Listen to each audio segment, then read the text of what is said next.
Quiet Riot. Hello, Quiet Rioters. It's me, Naomi, flying solo for the first time to bring you a special edition of Poll the Other One. Rather than include it as a section in the main show, we thought it might be nice to do a regular edition on polling that piques my interest or maybe yours.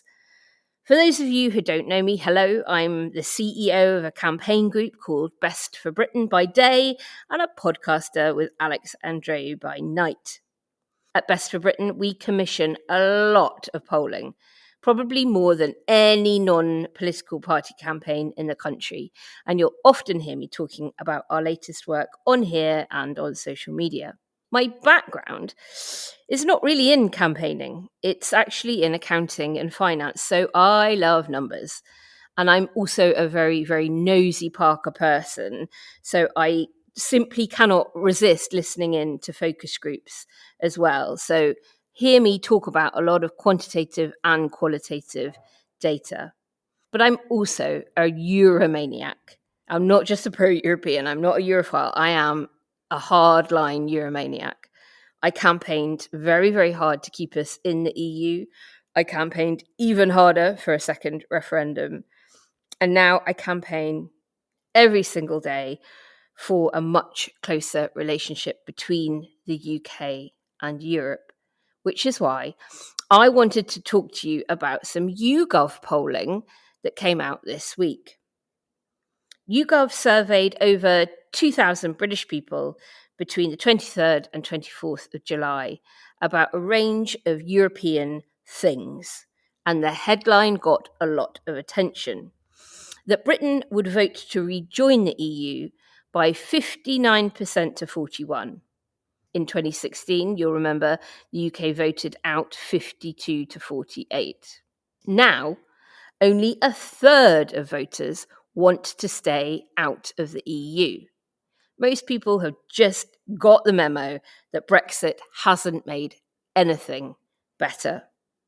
But in this poll, those answering don't know remain stubbornly high, about 11%, and those saying they wouldn't vote is 8%. So there is still quite a decent chunk that if they did decide to vote and they voted the other way, could really narrow the gap between rejoin and staying out.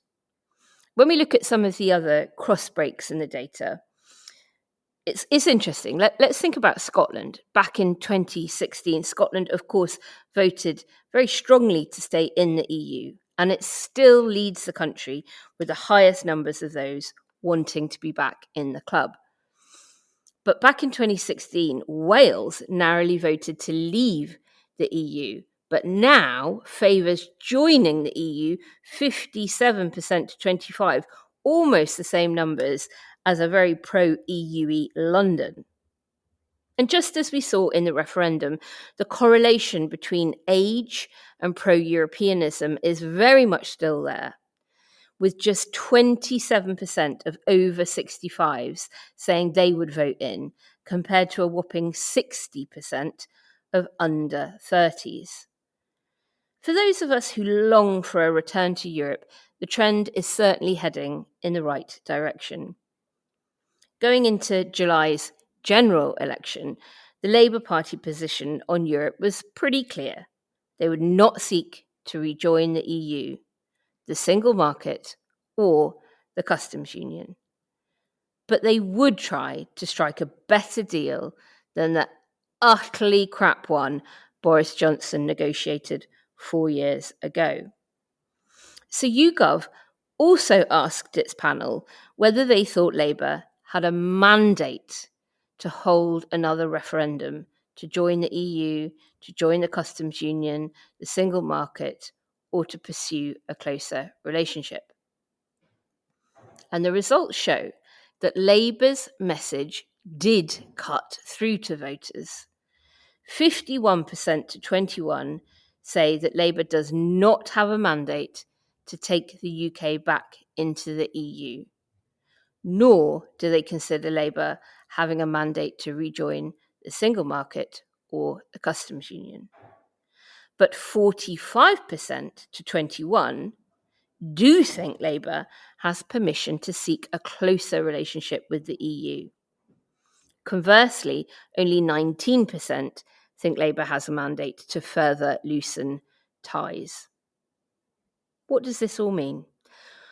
Well, I think it means that Brits would vote to join the EU if a referendum was held, but that they just don't think Labour has the right to hold one.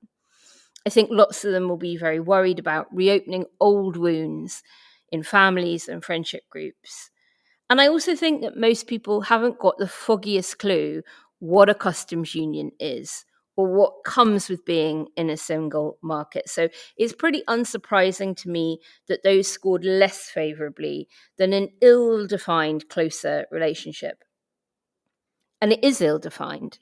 And at Best of Britain, we don't like that. We don't like ill-defined. So we published 114 EU-related policies that the new government should pursue in order to get the closer relationship that they do have voter support for. And they included things like alignment, aligning with the EU on standards and regulations, setting up a new UK-EU Cooperation Council to oversee alignment and divergence, rejoining the Erasmus programme and negotiating a reciprocal youth mobility scheme, to name just a few of the 114. And at Best for Britain, our own polling that goes down to seat level shows that there is a plurality of support for all of these ideas. That is to say, it is politically safe for a Labour government to do them, because even 2016 voters who voted Leave are on side. Labour's election victory in July was huge, particularly so in Scotland, the most pro-European nation in the UK, that now has 37 members of the Parliamentary Labour Party. And those MPs will know just how much their voters want a better deal. And then when we consider the new government's plans, the things they told us they want to do, they almost all require economic growth. Productivity is the main determinant of long-term growth in an economy. And there is a long-standing empirical relationship between openness to trade and productivity. So it follows, the more trade we can do with Europe via a closer relationship, the more productivity and growth the UK economy will experience. Research shows that for every percentage point increase in exports and imports as a share of GDP, there is between a 0.3 and a 0.7 increase in productivity and growth. It's a no-brainer. The voters want it, and the economy needs it, which means I am pretty hopeful that step by step the UK will find its way back to our friends and allies in Europe. I hope you enjoyed this mini episode of Poll the Other One. If there are other statistics you'd like me to unpick, email quietriotpod@gmail.com. And if you want to do something useful, write to your new MP, you've probably got a new MP, and ask them to read our recommendations for achieving a closer relationship with Europe, and we'll pop a link in the show notes. Thank you so much for listening, and we'll see you again very soon. Bye. Quiet Riot is an audio production by Cooler Heads with Naomi Smith, Alex Andreou and Kenny Campbell. Music by Mariana Sangeeta, artwork by Simona Canelu. Quiet Riot is a co-production with Sandstone Global.